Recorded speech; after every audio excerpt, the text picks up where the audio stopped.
இல்ல வரக்கூடிய நபர்கள் பொறுத்தது. இப்ப யார் வராங்க அப்படின்னு இருக்கு இல்லையா? இப்ப செந்தில் பாலாஜி கூட நாளைக்கு வரலாம். செந்தில் பாலாஜி அவர்கள் தாவேக்கால வந்து இணைஞ்ச உடனே அவர கூப்பிட்டு உட்கார வச்சு போஸ்டிங் குடுத்து மாலையா போட போறாங்க.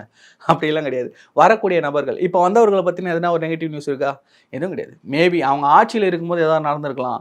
அந்த ஆட்சியுடைய தலைமை தான் வந்து அதுக்கு பொறுப்பேற்கணும். இப்ப தாவேகாவின் தலைமையில யார் கூட்டணிக்கு வந்தாலும் ஆட்சியிலயும் பங்கு, அதிகாரத்திலயும் பங்குன்னு சொல்லும்பொழுது, தாவேகா தலைமை அங்க வந்து கண்ட்ரோல் பண்ணும் அந்த ஆட்சிய.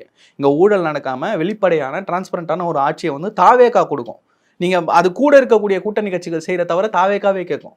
இங்க யாராவது கூட்டணி கட்சிகள் கூட இருந்துகிட்டே இந்த அரசு தவறு செய்து இந்த தவற சுட்டி காட்டுறாங்களான்னு பார்த்தீங்கன்னா, சுட்டுதல் தான் பண்றாங்க. சுட்டி காட்டுறது கூட கிடையாது. ஸோ அதனால அத வந்து நீங்க வர்றவங்கள பொறுத்து நம்ம கண்டிப்பா பேசுவோம். நீங்க சொல்ற மாரி ஒருவேளை பிடிஆர் வர்றாருன்னு வச்சுக்கங்க. ஒரு உதாரணத்துக்கு சொல்றேன்.